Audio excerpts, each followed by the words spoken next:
Oke guys, welcome back to Offside Opinion. Kali ini kita mau update transfer yang terjadi di minggu ini. Tapi sebelum video ini mulai, kalian jangan lupa untuk subscribe ke Offside Opinion, like video ini dan share ke teman-teman kalian.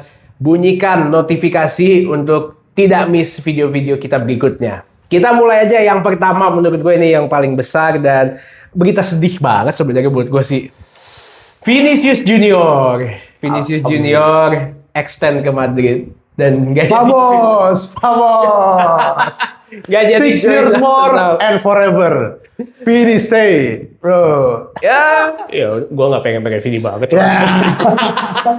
Gak, tapi menurut gue ini miss opportunity sih. Tapi kan ini menurut gue tanda ya, sebenarnya sebuah tanda nih bahwa Arsenal sekarang udah bisa buat pemain bintang goyang. Yeah. Walaupun mungkin dia manfaatin Arsenal buat perpanjang kontrak ya, pasti ada itunya, pasti ada sih. Kayak gue diincar Arsenal nih, tapi dia firasat gue dia bakal pindah emang kalau dia nggak dinaikin offernya. Iya, bener. Soalnya emang ini salah satu task yang berat buat Arsenal gitu, buat datengin pemain yang emang mau stay. Ini emang berat gitu, bahkan buat personal agreement aja menurut gue udah achievement, udah progress yang bagus banget gitu. Klub yang kayak Arsenal, yang bukan gimana-gimana, Arsenal, all respect to Arsenal, but susah banget attract pemain-pemain bintang, terutama sebesar nama kayak Vini gitu. Dan sekarang Vini sampai tahap personal agreement, menurut gue it's a massive step buat Arsenal. Ini gede banget menurut gue. Dan bakal susah karena dia emang dari awal mau stay. Madrid pingin dia stay, dia mau stay. Mourinho pingin dia stay. Jadi menurut gue kalau ada satu tujuan atau goal yang sama, paling cuma ada beberapa hal, klausul yang harus disesuaikan aja sampai ketemu di titik tengah. Vini kalau keluar itu harus ada sesuatu yang sangat disrespect dari Madrid, sesuatu yang ngasih tau Vini lu nggak terlalu dibutuhin buat Vini pindah menurut gue. Iya, jadi kayak sebenarnya emang kita dari awal juga udah tahu ini perihal ini aja sebenarnya negosiasi gaji gitu-gitu aja kan. Cuman yang nggak disangka-sangka adalah Madridnya goyang. Madridnya mengimprove offer mereka lagi dari yang sebelumnya. Gua rasa itu jarang banget kayak dilakukan sama Madrid deh. Kayak Madrid kalau udah segitu ya lu segitu, lu kalau nggak mau ya udah lu cabut. Tapi mungkin mereka ngelihat Vini ini one of the most important asset di Madrid ya. Bahkan katanya kan Mourinho juga sampai negosiasi langsung sama Vini untuk stay. Yes, Dan emang Vini-nya pribadi mau stay gitu. Dia bukan saya mau pindah gitu. Emang sangat kecil kemungkinannya. Cuman ya kalau gue lihat ini itu sebenarnya intensi yang bagus dari Arsenal. Karena Arsenal udah juara kemarin dan dia menunjukkan bahwa gue pengen mempertahankan juara gue gitu. Gue pengen ngincer bintang-bintang besar dan yang benar yang lo bilang tadi, ini Arsenal naik kelas karena dia udah bisa attract bintang. Kalau dulu Vlahovic nggak mau join, Aouar nggak mau join, terus Buena nggak mau join gitu kayak susah banget. Benzema rumor angin doang. Iya. Dan akhirnya sekarang ibaratnya udah ada nama, udah ada prestasi gitu kan. Pull efeknya lebih gede lah. Dari Artetanya sendiri, dari manajerialnya sendiri menurut gue dia udah bisa ngasih project yang jelas, bukan cuma project jangka panjang tapi udah proof gitu jadi juara Premier League. Menurut gue dia punya kedalaman squad yang bagus. Jadi Vini kalau ada personal agreement ya itu masuk akal juga. Dan betul tadi Mourinho kan nelpon langsung dan biasanya Madrid kita dulu bilang mereka kalau lu mau segini ya udah, kalau nggak mau out gitu kan. Iya enggak. Nggak ada negosiasi tambahan sampai titik tengah. Itu dilakuin pasti sama Ronaldo, pas Ramos gitu semua. Mereka pengen naik gaji cuma dibiarin out. Bahkan sekelas legend kayak gitu ya. Cuma bedanya adalah mungkin di sini Vini umur 26. Vini kontribusinya luar biasa dan di sisi lain Vini masih mau nego. Nggak saklek juga dia. Gua mau demand gue nggak usah diturunin, nggak apa-apa deh. At least naik dikit lah. At least respect me more lah. Maksudnya lu lihat Mbappe dapat segitu image rights 80%, Vini dapat 50%. Dia masih nggak nambahin image rights tapi naik gaji sedikit jadi 24 juta kalau nggak salah. Udah keluar guys, kayak ini. Udah itunya 24. Cuma gue detail image rights-nya setahu gue masih 50, nggak ada penambahan. Tapi ya gitu, dari intensi kedua belah pihak, Madrid dan Vini emang buat stay. Jadi ya, it comes down buat agreement di titik tengah aja menurut gue. Oke, iya setuju. Nah, tapi kan Vinicius itu kenapa diincar? Dia itu one of the best left winger in the world right now kan ya. Kita semua setuju untuk itu. Dan itu yang dibutuhkan Arsenal. Dan dengan kehilangannya Vinicius Junior saat ini, menurut lu next-nya Arsenal bakal ngincar siapa? Karena itu harus diisi dengan perpergian Trossard. Wah, iya betul. Trossard pindah ke Besiktas. Besiktas. Terus cuma ada Martinelli yang ada di situ. Brazilian juga loh. Brazilian. Tapi kalau lu mau week in, week out, lu harus perform terus susah. Ya, bisa. Martinelli itu cocoknya di super sub menurut gue dia lebih bagus main itu. Ada banyak nama, ada pertama, gue rada ragu juga sih. Cuma nama yang gue denger Leao. Yeah. Gue sebenarnya nggak terlalu pede sama Leao karena inkonsisten banget di Milan. Di Portugal juga dia punya satu game yang bagus, cuma sisanya biasa aja. Dan gue nggak tahu dia bakal cocok nggak sama Premier League dan taktikalnya Arsenal gitu. Pemain yang lebih cocok menurut gue itu pastinya mungkin Barcola atau Nico Williams. Itulah 3 itu menurut gue yang kemungkinan bisa diincar lagi sama Arsenal. Kalau sendiri siapa yang lihat? Nah itu dia, dari yang lu bilang kemarin, gue balik lagi ke kebutuhan Arsenal. Arsenal tuh butuh pemain yang kalau kita bisa bilang personalitinya tuh Maverick ya. Maverick tuh kalau lu main FIFA tuh personality Maverick tuh kayak Vini. Jadi kayak Hazard, Vini, dia berani gitu kayak difference maker. Iya, lu berani masuk ke dalam. Direct itu yang harus benar-benar dicari. Dan kalau menurut gue sangat pengen itu Bradley Barcola, pengen banget gitu karena emang Barcola itu terlalu bagus untuk jadi substitution kan, dan dia di PSG gimana dia nggak substitution gitu, penuh banget, stack banget posisi dia, dan gue rasa dia akan pindah karena dia udah menolak perpanjangan kontrak PSG kan setahu gue. Nah, cuma pindahnya kemana itu kita masih belum tahu nih. Ada beberapa pilihan tergantung Barcolanya sebenarnya mau kemana. Dan untuk Leao benar-benar inkonsisten, cuman a good addition kalau menurut gua. Dan kalau bertahan kalau milihnya emang nanti Leao, ya let's see aja lah. Pemain inkonsisten tuh kayak sangat ini banget nih. Tapi yang benar-benar beredar sekarang itu Yildiz. Dan gue tuh jujur, gue nggak begitu nonton Yildiz main, tapi ya katanya Arteta suka banget sama Yildiz. Suka banget loh. Sampai kalau nggak salah udah mulai pembicaraan dengan Yildiz dan campnya Yildiz gitu ya. Dan ada satu nama lagi kalau nggak salah tuh Nusa dia mana Norway ya? Dia di Leipzig kayaknya. Dia Norway kan ya? Norway. Iya. Itu kemarin pas World Cup juga bagus. Cuman kayaknya nggak butuh pemain muda sih sebenarnya. Iya, lu butuh pemain yang difference maker langsung. Iya. Butuh instant impact gitu. Jadi ini kan mau mertahanin Premier League. Arsenal nggak pernah kan? Dia back to back Premier League. Iya, benar. Jadi ini momentumnya sekarang lagi ada ditambah tim lain lagi transisi. Jadi emang harus buat pemain bintang yang instant impact gitu, yang udah terbukti ada portofolionya jago gitu. Iya, itu. Jadi kalau pemain project gue rasa jangan lah. Makanya tadi Yildiz itu pemain project tapi menurut gue bisa buat ganti juga. Ya, dia generational menurut gue. Gue soalnya gue pernah lihat dia coba Champions League pas lawan Madrid, menurut gue bagus banget. Dia direct, dia take on-nya bagus juga. Sama shootingnya, menurut gue dia bagus juga. Jadi it's like almost a complete midfielder. Soalnya kalau Barcola, dia shootingnya masih perlu diasah. Meskipun improve pas World Cup kemarin kelihatannya. Cuma dribble-nya jauh lebih bagus Barcola dibanding Yildiz. Tapi as a whole, Yildiz lumayan lengkap lah. Dia shooting bisa, direct, gocek bisa, main sistem menurut gue bisa juga. Jadi menurut gue itu opsi lain yang bagus. Cuma Barcola sih, tetap sih. Iya, Barcola menurut gue udah proven banget soalnya kan. Dia di PSG dipercaya, di Prancis dipercaya gitu. Menurut gue udah pas banget Barcola nih untuk ada di left wingnya Arsenal yang dibutuhin Arsenal banget tuh kayaknya orang seperti Barcola gitu. Cuma kalau misalnya Barcola, ini kan kita sepakat ya paling oke kalau nggak Vini Barcola. Menurut lu di harga yang pas berapa Barcola? Soalnya PSG minta tinggi banget nih. Iya, PSG minta 100 kan nggak salah. No, lebih kayak. Oleh 120, 130. Iya. Ya, kayaknya dia sisa berapa sih? Berapa tahun? I don't know. Gue nggak tahu. Pokoknya nggak 1-2 tahun lah. Mungkin gitu. Itu dia. Gua rasa 100. Gua nggak tahu nih kalau gue bilang layaknya berapa ya. Yeah. Kalau gue bilang layak, mungkin kita taruh di 80 atau sampai 100 gitu. Cuman dengan Arsenal pengen beli Vinicius Junior, gua kata money is not the issue. 150 sih. Iya, bener. Dan menurut gue, kalau Barcola enggak lah. Kalau menurut gue, karena lihat market segini, lu lihat Rodgers udah Premier League proven. Coba as a player menurut gue bagusan Barcola. Dan Barcola di big games juga bagus di PSG. Jadi gue rasa 130 masih oke buat Barcola. Iya, masih oke aja. Inflation di marketnya lagi gila. Gojek juga jangan lupa Gojek homegrown soalnya kan. Homegrown juga sih. Itu juga bikin mahal tuh. Iya sih. Tapi menurut gue tetap Barcola ya. Tapi saingannya agak susah untuk Barcola. Apalagi Arsenal udah ngabisin waktu banyak buat Vini. Iya. Itu. Kita lihat aja nanti lah gimana itu. Sequeda like PK said, man. 6 tahun and forever. Oke, Vini, gue penasaran banget.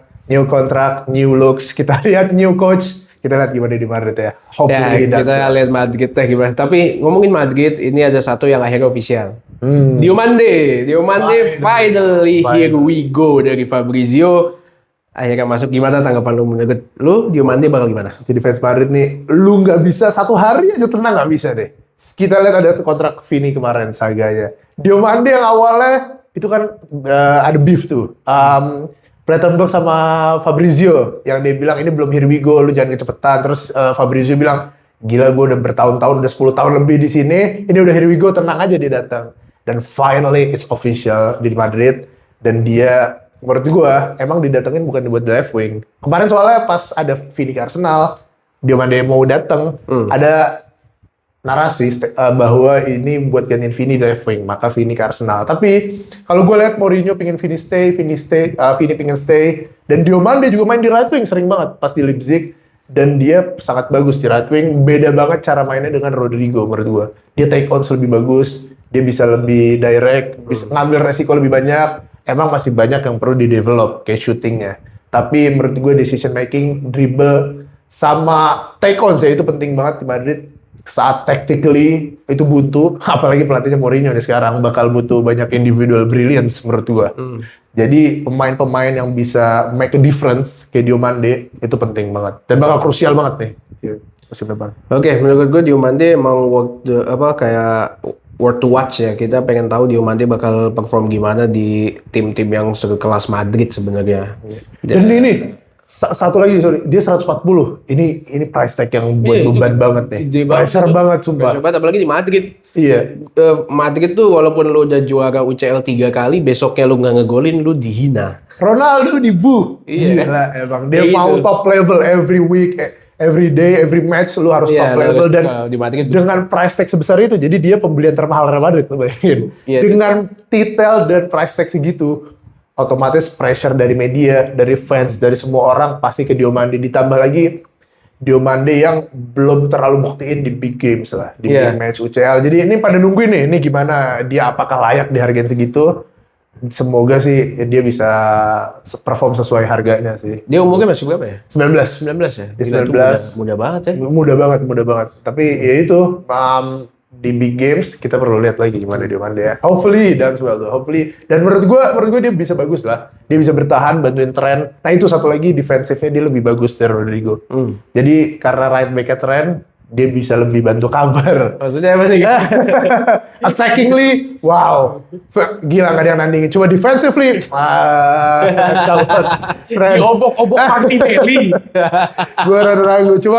Coba ada Diomande ya, buat bantu, dan taktik Mourinho yang bertahan. Jadi itu ngebantu banget tren. Ya, tapi selain Diomande, siapa lagi kira-kira nih? Kayaknya kemarin tuh sempat ada nama lagi sih. Rodri. Gimana nih? Jadi sebelumnya itu Siapa? Rodri. Ada yang pengen banget Rodri ke Madrid nih, cuman muncul dari Fabrizio, Rodri only one Barcelona. Itu pembicaraan udah lama banget, Rodri itu Madrid. Dan tiba-tiba sekarang Barcelona masuk dan Rodrinya sendiri yang ngomong he only wants Barcelona. Oh my goodness.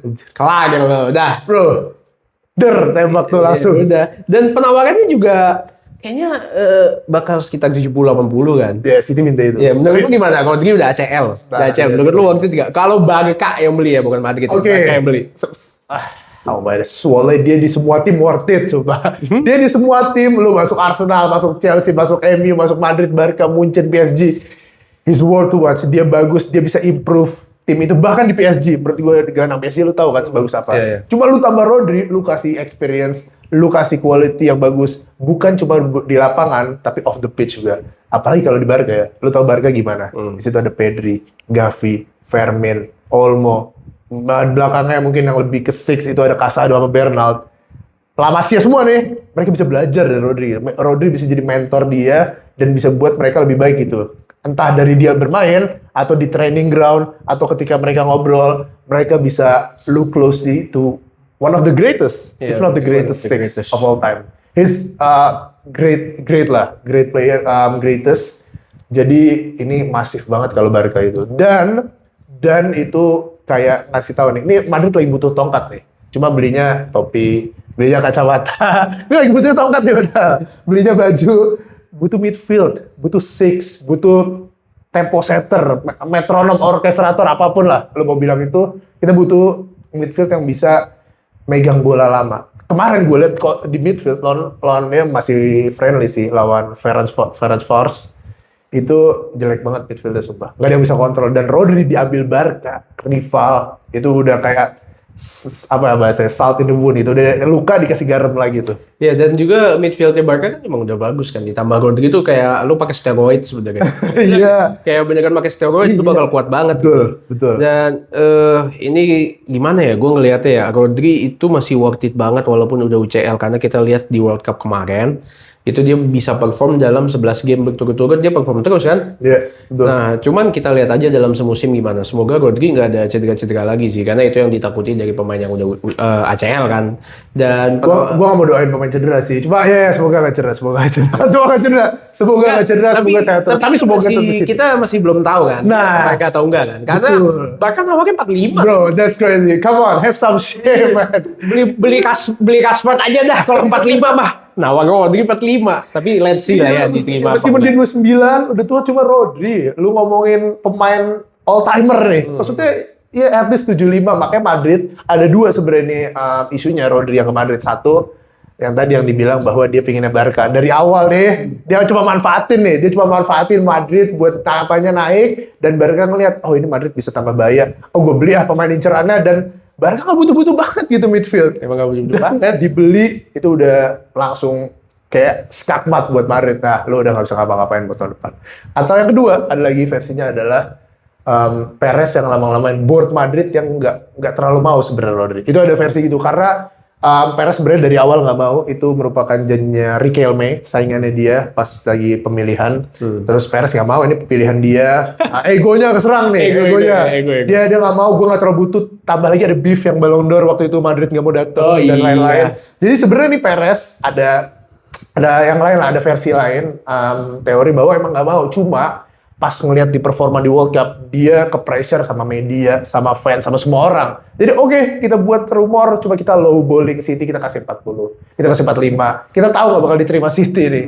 Jadi ya udah, yang penting fans udah tahu, kita coba yang terbaik. Ya udah, ini dia nggak mau gitu. Ada juga yang kayak gitu versinya.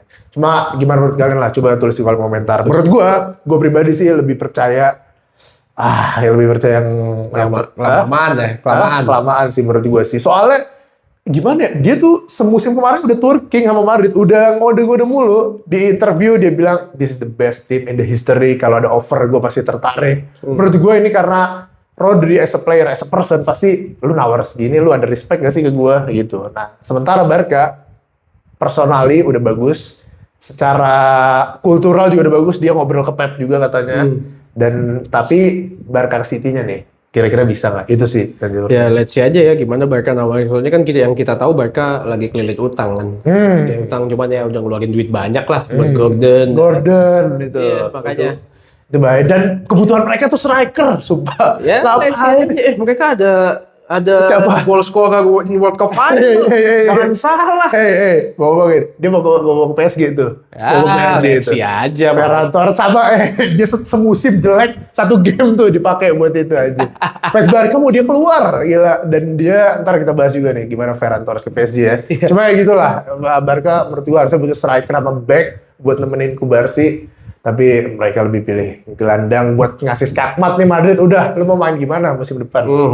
Nah, nextnya juga sebenarnya ada gelandang satu lagi selain Rodri yang bagus, yaitu yang akhirnya here we go ke Arsenal setelah sekian lama, Bruno Guimaraes. Yes. Bruno Guimaraes itu gila banget menurut gua.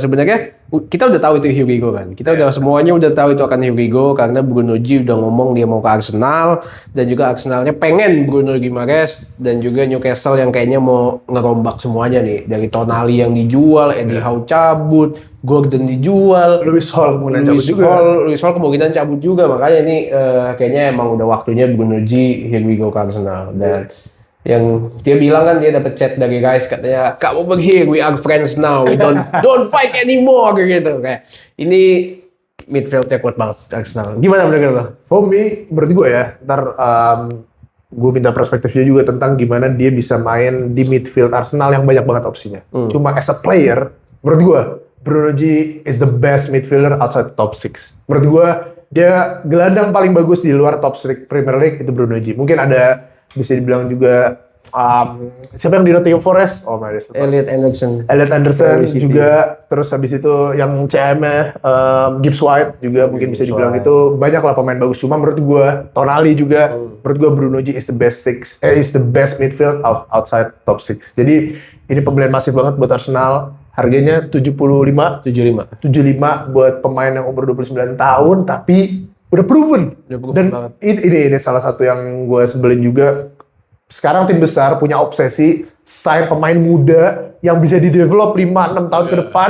Kita lihat ntar jualnya sebenarnya kita bisa untung. Kita udah pakai kualitasnya, ntar kita jual lebih mahal lagi. Cuma kalau lu mau buktiin sebagai tim besar mau dominate nih liga lu sign yang udah proven, lu sign one of the best midfielder di liga lu gitu. Dan Bruno G is that player gitu. Dan kayak tadi lu bilang Rice sama Bruno G yang biasa berantem kan waktu itu. Tapi Bruno G is the type of player yang lu cintai as a fans gitu. Fans lawan bakal sebel banget, musuh bakal sebel banget. MU, City, Chelsea semuanya bakal sebel banget sama nih pemain karena gaya permainannya. Iya, sumpah. Bahkan gue fans Arsenalnya gue benci banget sama Bruno Guimaraes. Tapi ketika ada berita Bruno Guimaraes mau ke Arsenal, come on, here we go!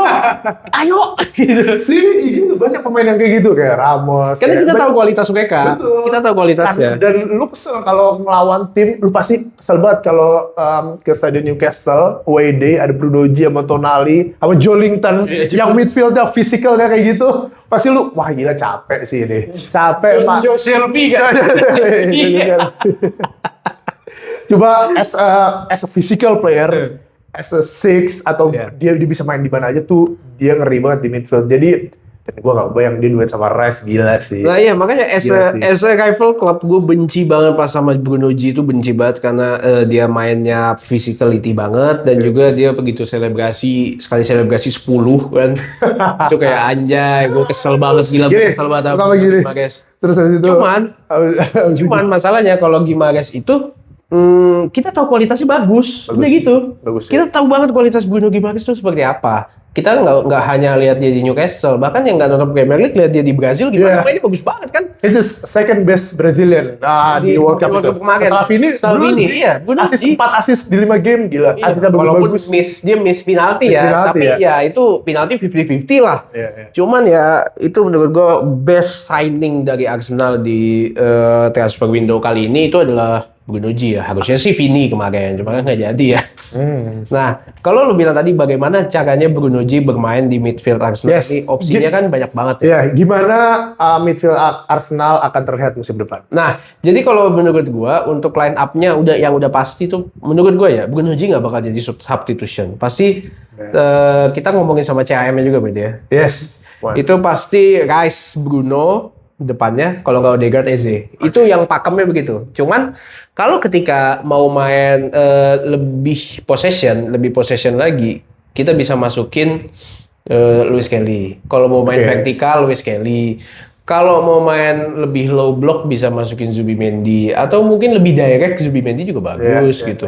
Buat lu butuh controller, buat yang ngatur tempo Zubimendi lebih bagus. Iya, atau ketika misal lu ketinggalan banget, lu bisa masukin Odegaard dan Eze di belakangnya, guys. Itu bisa, atau belakangnya Bruno bisa. Dan menurut gue dengan adanya Bruno Guimaraes ini ada beberapa dampak nih. Yang pertama itu kepastian dari Zubimendi, karena yang gue tahu Zubimendi jadinya ada kabar-kabar mau ke Madrid nih. Kan Madrid udah kehilangan Godri ya. Maybe Zubimendi is the next best thing menurut untuk mereka. Menurut gue bagus banget. Dia pas gantiin Rodri di Euro juga bagus. Iya, bagus. Dan dari Real Sociedad gue lihat dia juga bagus. Nah, karena Zubimendi waktu itu tuh dia dijanjikan sebagai starting setahu gue. Dan dengan naiknya Lewis Kelly yang bagus banget nih, yang sampai Lewis Kelly yang di starting di final UCL kemarin, bukan Zubimendi. Dan sekarang masuk lagi Bruno Guimaraes. Waktu main untuk Zubimendi itu pasti akan nurun banget. Dan gua rasa jika Zubimendi pergi disayangkan sih, karena Zubimendi bagus banget menurut gue. Dan itu depth yang gila banget di midfield. Gua harap Arsenal tetap bisa nahan Zubimendi untuk cabut dah. Nextnya lagi yang buruk lagi itu ada di Luis Kelly. Luis Kelly ini bener-bener gua lihat dia di apa sih kayak gimana Arteta mau memperlakukan dia. Gitu. Dia pertama kan dipaksa jadi left back. Sekarang kemarin Zubimendi cedera, dia akhirnya dipasang di midfield dan itu bagus banget di midfield dan akhirnya dia yang main terus gitu. Sampai Champions League final dia main. Sampai Champions League final dia main. Dia yang salah satu orang yang ngebuat Arsenal juara Premier League kemarin tuh Miles Lewis Kelly dengan tiba-tiba dia main di midfield dan bagus banget dia ngebuktiin dan sekarang Arteta jadi yaudah emang nih orang posisinya emang kayaknya lebih baik di midfield gitu. Walaupun di left back juga bagus tapi nggak sebagus di midfield. Nah, apa yang terjadi dengan Luis Kelly? Karena gua rasa dia udah mandang dengan musim kemarin dia bermain seperti itu. Gue yakin gue akan starting. Gue rasa dia kan udah ngomong gitu tuh. Gue yakin gue akan starting. Tapi dengan adanya Bruno G nggak bakal mau substitution. Nggak bakal. Dan secara kualitas juga nggak bakal ditaruh substitution. ini ambigu banget gitu. Karena di left back juga penuh. Ada Calviori, Nkapie. Iya. Jadi gimana nih Arsenal stack banget sih depth-nya gokil. Dan emang butuh karena lu main 4 competition, pastinya Arsenal pingin ngulangin yang sama at least ke final UCL. Jadi itu butuh. Dan Luis Kelly menurut lu paling bagus untuk dia pribadi gimana? Kalau lu ngomongin dia pribadi. Untuk Luis Kelly pribadi menurut gue paling baiknya itu dia umurnya udah mulai ini sih ya. Kayaknya dia loan. Kalau gue nggak mau jual Luis Kelly, bener deh. Luis Kelly itu bener-bener gue nggak bilang generational nggak, tapi dia bagus banget, great lah, dia great. Dia bisa. Lebih dari great mungkin, gue lihat di left back gila bagus banget. Dan dia di final UCL dia bisa bersaing sama midfield PSG, bisa dia bisa gitu. Jadi menurut gue loan adalah jalan terbaiknya untuk Luis Kelly gitu. Tapi kalau dia di loan, Zubimendi keluar, abis kita. Abis. You have to pick one. Iya, harga salah satu lah. Luis Kelly kayaknya pakai baju putih cocok juga sih. Dia di left back bisa gantiin ke Korea atau build up bisa. Itu. Ke ini Leeds ya. Leeds kan. Ya itu ntar main mulu kalau di Leeds dia. 2028 aja lah. Ke Madrid ntar ya. Cuma Luis Kelly itu bingung banget menurut gue dan Arsenal itu stack gila. Iya stack banget dan satu lagi position yang sebenarnya di ini itu adalah back karena sebenarnya sih nggak butuh banget ya back ya. Kita back udah lengkap semua, cuman dengan cedera punggung Saliba. Jadi kualitas back yang kualitasnya mendekati Saliba tuh dikit bener deh. Dan kemarin ada yang benar-benar kabar mengejutkan yaitu kapten dari Tottenham Hotspur. Ini menurut gue ini lucu sih, Romero tuh mau ke Arsenal. Gimana sih menurut lu dulu gimana gitu, lucu banget sih. Gila gue kaget banget sumpah. Wallahi gue liat rumor sebelum karena ke Atletico. Dan Romero adalah benar-benar definisi pemain Atletico. Iya, Simeone as their manager, Atletico as his club, dan as the defendernya Romero, dan itu cocok banget sumpah. Dia udah mirip Miranda, Godin, Savic tuh sumpah mirip banget nih Romero. Dengan tackle-nya, pemain dia agresif banget, sering kartu kuning merah, itu cocok banget di Atletico. Cuma gue kaget banget kemarin pas lu kirim ke gue tuh rumor Romero ke Arsenal, karena dia kapten Spurs. Kita lihat juga gimana pas dia lawan Arsenal sering banget ada masalah. Itu tipe kayak gitu, dan secara kualitas dia, gue gak tahu ya di otaknya dia tuh gimana, dia pengen starter atau gimana gitu, karena nggak mungkin di atas Saliba Gabriel. Nah ini dia sebenarnya gue mandang ini sebagai lucu gitu. Pertama lucunya itu adalah gue bisa ngetawain Spurs. Ini kapten lu loh mau pindah loh, bener loh. Kapten lu mau pindah ke rival abadi lu gitu. Ini lucu banget dan tapi gue pribadi ya, gue kayaknya gue nggak bilang Romero jelek, tapi gue rasa nggak dulu deh kalau buat Arsenal. Wah, Romero bagus. Good backup. Nah, coba lu pikir ininya nih. Lu pikir dari jalan pikirannya nih. Kita tuh lagi menang, Arsenal lagi menang kemarin. Okay. Tottenham lagi di bawah. Dia mau pindah, dia kapten. Dia world class player ya belum tuh. World class ya? Good, great player ya. Oke. Dia great player gitu. Dia mestinya starting, ya kan? Setuju nggak? Yes. Ketika dia masuk Arsenal, ketika Saliba sembuh, emang dia starting. Lu mau gitu, lu pindah ke rival abadi lu hanya untuk jadi substitution. Orang-orang pada ngomong kan gini, ini Sol Campbell kedua gitu. Gue ngeliatnya beda dari Sol Campbell. Sol Campbell itu saat itu Arsenal lagi juara, dia di Spursnya lagi terpuruk, dia pindah untuk juara juga, tapi dia jadi starting. Dia salah satu pemain penting di situ. Romero kalau pindah jadi substitution doang, lu mau ngapain sebenarnya? Gue ngeliatnya gitu. Dan ini dia dan cara dia keluar ini menurut gue snack banget gitu. Dia kapten loh, dia kaptennya Spurs. Dia ngomong bahwa gue hanya ingin ke Arsenal itu is fucking crazy. Bener loh, gila. Dan makanya gue agak worry-nya bukan performa di lapangan, tapi apa yang terjadi di belakangnya nih. Oke. Di belakangnya apa personality yang dia bawa, dan dia tuh kalau nggak salah pengen ke Arsenal karena dia dekat sama asisten pelatihnya Arteta tuh, salah satunya orang Argentina. Oh iya. Iya karena itu. Oke. Tapi let's see aja lah. Gimana menurut kalian? Gue mau tahu deh. Gimana kalau Romero ke Arsenal? Kalau gue sih kayak coba yang lain deh menurut gue. Karena agak sus ya kalau gue lihat ya, kayak pola pikirnya, mentalitinya tuh bagaimana nih? Oke. Ya, menurut gue juga membingungkan lah dia. Tapi for me, it's a good backup. Mungkin terkait mentalitasnya, dia pengen jadi cadangan aja, emang bukan jadi top player. I don't know. Ya. Gimana? Coba tulis di kolom komentar. Gimana? And then abis itu Arsenal juga, soalnya ini kan udah pemain banyak banget. Arsenal siapa yang dijual? Ada nggak sih? Nah, yang dijual ini kayaknya kan, aduh sumpah deh, ini stack banget. Dan sebenarnya dari dulu permasalahan Arsenal tuh ngejual pemain ya. Dari zaman dulu lah. Iya. Dan harus yang dijual pertama yang udah pasti harus dijual tuh Gabriel Jesus. Karena Gabriel Jesus itu kayak ngangong-ngangong kalau dapat gaji gila kali ya. Gaji ketiga tertinggi kan? Iya, ketiga tertinggi. Dia di bawah Havertz sama Saka. Gila. Nah, bener-bener nggak ngapa-ngapain Gabriel Jesus karena dia cedera dan udah abis juga. Dan kemarin itu kalau nggak salah baru tawaran dari Napoli ya. Dan Arsenal hanya ingin permanen gitu. Tadinya Napoli pengen loan. Nah, coba. Aduh, bikin capek sih. Tapi kalau loan dibayar gaji full sama Napoli menurut gua oke lah. Oke. Gitu, Tapi harus ada option buy. Karena kalau dia loan, next year permasalahan yang sama lagi. Iya benar. Dan ini ibarat ngejual kayu nih, siapa yang mau? Iya gitu. benar, betul. Itu Gabjes harus, menurut gue Gabjes harus dijual dari Arsenal. Karena udah stack gitu. Ada Gyökeres, Havertz, dan gue rasa bakal ada pemain muda lagi ntar yang akan naik lagi, dan Merino juga bisa ngisi striker sekarang. Itu bisa juga sih. Bisa. Betul. Jadi Arsenal buat striker sih udah oke lah menurut gue. Menurut gue bukan punya yang keren jago banget, yang Gyökeres masih harus buktiin. Tapi it's enough menurut gue. Good enough. Apalagi backupnya Havertz itu it's good enough.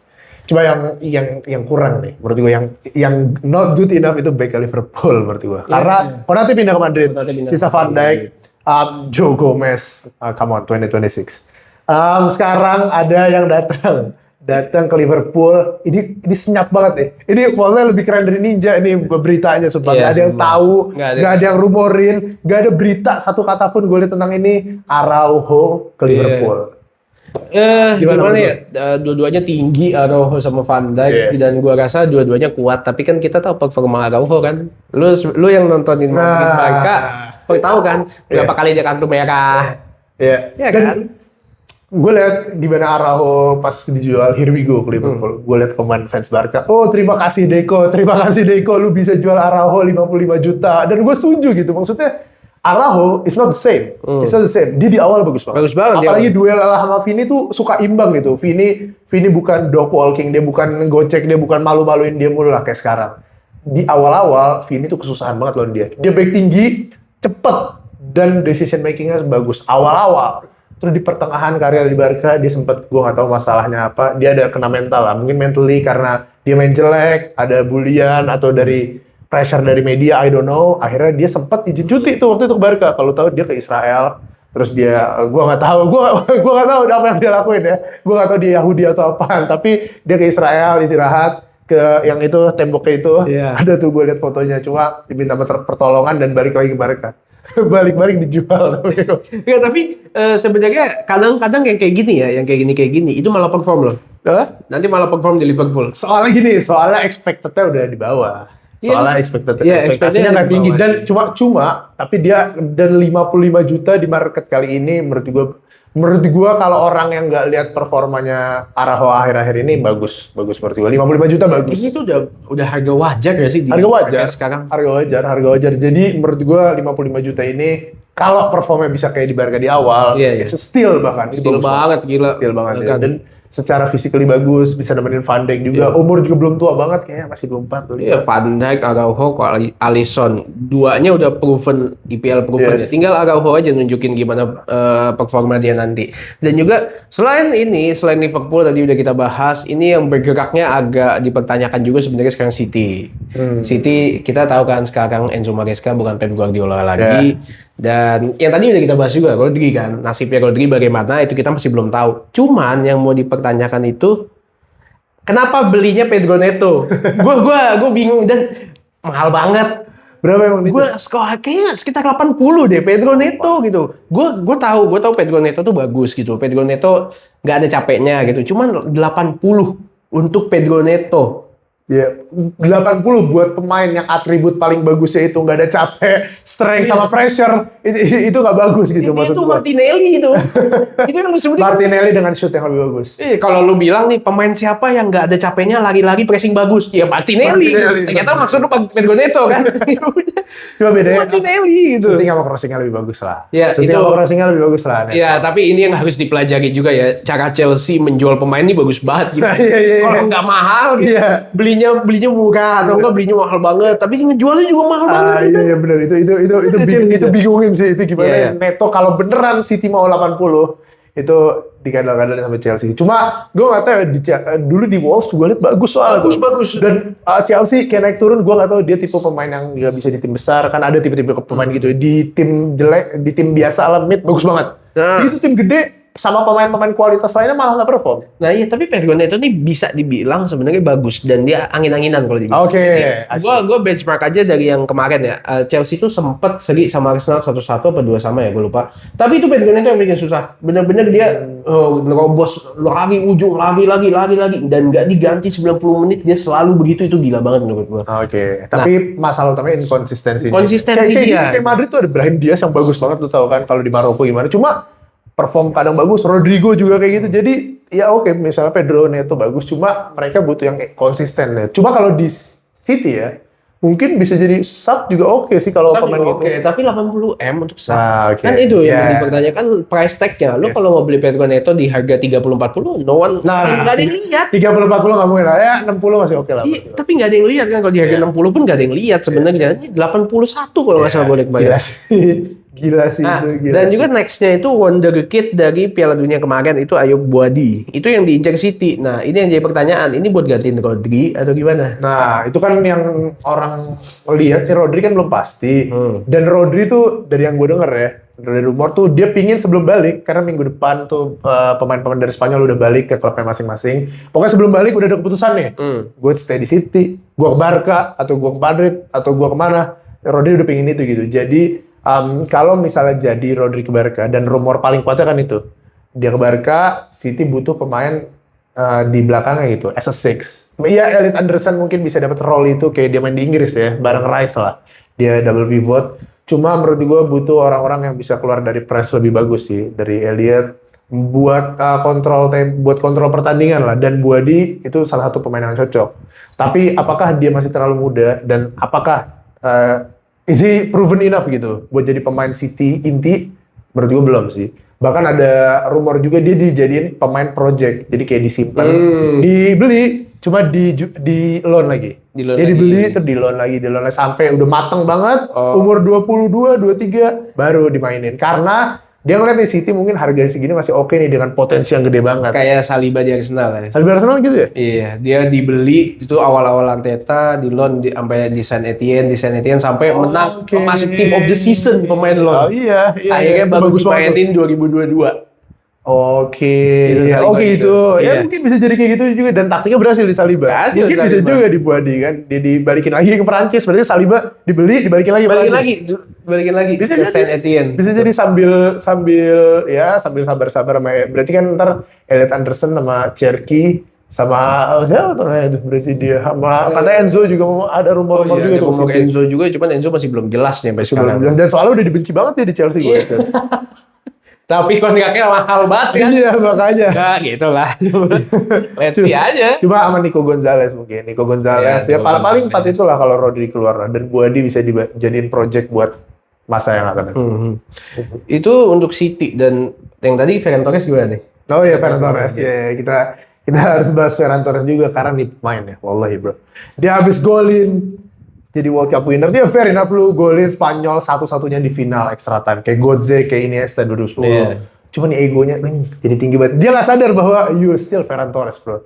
Lu masih orang yang sama yang punya 20 kesempatan golin satu. Lu masih orang yang sama ketika one on one lu masih bisa off target. Fans Barca tuh udah kesel banget sebenarnya sama dia. Cuma pas dia golin di final, pastinya dibangga-banggain. Iyalah. Karena yang itu pemain sendiri. Cuma mereka udah capek banget, mereka udah kesel, mereka udah sabar banget ke Ferran Torres. Tapi Ferran Torresnya bilang gimana coba di interview. Kalau Barca mau perpanjang gue, they should show me their love gitu. Lu harus tunjukin bahwa lu cinta gue. Gila, nih Barca secinta apa sama Ferran Torres, harus sabar sampai dipertahankan sampai sekarang maksud gue gitu. Ya, kalau Menurut lu gimana lu liat Ferran Torres? Kalau gue ngeliat Ferran Torres ya, kita lihat aja dari performanya itu banyak banget miss chances-nya dari seorang striker ya. Itu kayak kalau di IPL nih, kalau dia di IPL dia udah kayak Nunes jatuhnya. Oke. Yang emang miss mulu dan Yes. disorot terus kan. Iya, betul. Tapi sayang banget dia di Barca dan dia bukan main guy-nya Barca kan. Iya, Guy-nya bukan. Barca adalah Yamal, bukan dia nggak disorot banget. Nah, Dan main strikernya juga Lewandowski kemarin kan. Nah, tapi itu dia di sini Ferran Torres kan harusnya berkesempatan di Barca untuk membuktikan diri dia ya sebelum Piala Dunia mungkin dia mikir gitu. Tapi dia udah ngegolin di World Cup Final, gue harus buktikan apa lagi? Mungkin sekarang dia mikir gitu dengan nggak adanya Lewandowski. Sekarang siapa strikernya? Iya. Ferran Torres kan? Ferran Ya Torres. udah seharusnya ini kayak momen dia buat trio baru lah. Ferran, Yamal, Gordon gitu. Nah, ya bisa jadi. Soalnya gini, kalau misalnya Barca tuh nggak mandang Torres as a starter gitu. Mereka mandang sebagai ya false nine, lu bisa jadi striker, cuma lu backup lah gitu. Karena mereka kan pertama ngincer Alvarez, cuma kan ditolak kan. Iya, iya. Dan itu gua rasa Barca nggak tahu ya bisa ngincer striker siapa lagi. Soalnya di market juga nggak ada yang bagus-bagus banget, yang realistis ya. Mungkin Vlahovic tapi nggak Iya. angin-anginan banget. Tapi ya gitu ya, Ferran Torres mungkin bisa di Barca. Bisa di Barca, cuma dia kayak mau minta naik gaji atau wallahi. Nah, nggak tahu. itu dia seharusnya Ya, orang ya, kalau kita suka. pandang orang yang tadinya striker yang ada kesempatan kosong nih kayak Eddie Nketiah nih. Gua ambil kayak case Arsenal nih. Dengan keluarga Aubameyang, Nketiah jadi striker utama dan itu Nketiah membuktikan banget dia emang performanya angin-anginan tapi dia perform as a strikernya bagus gitu. Dia bisa ngebuktiin dan akhirnya dia setelah datang Havertz dia mulai ketutup lagi, ada yang mau dia. Oke. Dia mau bisa jadi starting di tempat lain gitu. Itu bisa terjadi di Ferran Torres juga gitu. Dia Ferran Torres bisa starting kalau ini sih, kalau ya mid team gitu-gitu lah. Kalau yang incer mungkin Everton, kalau yang incer Crystal Palace gitu-gitu, Iya, Nottingham. Cuma kalau misalnya yang incer PSG ya dia jadi backup juga. Iya, itu dia. Tapi emang bedanya mungkin ini sama-sama jadi backup ya. Cuma PSG ngasih gaji yang lebih mungkin. Jadi dia ngeliat oh ini PSG lebih respect gue. I'm a World Cup goal scorer winner gitu. Jadi dia in his head dia udah segini nih levelnya. Iya, Padahal fans Barca juga tahu gitu. Dia ngasih gitunya. Ya, let's see aja gimana bakal terjadi di Ferran Torres ini, dia ke PSG atau enggak I kan. hope he stays. Ya, gua hope dia juga stays dah. Dan kayaknya Barca tetap minta dia stay deh, kayaknya ya. Iya. Dia kontrak masih ada kan? Kontrak masih ada, kayaknya itu isunya perpanjang kontrak tuh dan Iya, kayak gajinya perpanjang kayak aja kan ya sebenarnya. perpanjang lah, udah bagus dah ya Ferran Torres udah stay aja lah. Ini yang terakhir juga, ini berita tambahan itu end of the era sebenarnya dari Muhammad Salah. Muhammad Salah udah cabut kan dari Liverpool dan sekarang ke Liga Turki. Iya, Liga Turki ini penuh nih. Iya, Trossard penuh. masuk. Penuh sama- Salah masuk. Lukaku juga. Lukaku Lukaku juga. ke Fenerbahce ya? Fenerbahce. Salah Fenerbahce kan? No, Salah Trabzonspor. Oh, Trabzonspor. Iya, Lukaku Salah Fenerbahce. Trabzonspor, Lupa. Fenerbahce, Trossard, Besiktas. Besiktas. Tinggal Galatasaray nih. Galatasaray punya Osimhen sih. Jadi gila sih ini duel penyerangnya seru juga sih Liga Turki, dan yang serunya mungkin of course Liga Turki nggak bakal ada yang nonton ya. Cuma serunya kalau yang UCL nih, kalau mereka perform di UCL lawan tim-tim mantannya itu bakal seru sih. Dan gua rasa yang kita udah tahu di sebelum-sebelumnya ya, kalau ada pemain bintang cabut ke tim baru, ntar ditemuin lagi di UCL. Haaland ketemu lagi sama Dortmund. Iya gitu. Pasti ditemuin. ntar. Kalau Vini ke Arsenal Madrid terus ya. Iya, Arsenal Madrid itu kalau Vini ke Arsenal tuh. Arsenal Madrid mah. Tapi sekarang kayaknya Arsenal PSG aja nih mainin. Nah, Madrid juara. ay, Juara apa Madrid? nah, santai. Jose Mourinho, low block haram ball, tenang, he will cook with that. Absolute haram ball. Absolute Udah haram ball. nih. Mourinho absolute haram ball. Simeone, lu gak ada apa-apanya, lu lihat deh, gua sayang. Aduh, udah udah di belakangnya preman semua kan ya. kita lihat ya. Iya benar. Cuma ya ada kukurnya yang bagus lah. Ya, tapi itu aja dari weekly transfer recap dari Offside Opinion. Apakah ada transfer-transfer yang kita miss dan gimana pendapat kalian untuk transfer-transfer yang ada di minggu ini? Siapa yang worth it, siapa yang gak worth it, dan siapa yang kalian tunggu-tunggu untuk pindah? Taruh pendapat kalian di kolom komentar dan thanks for watching and goodbye.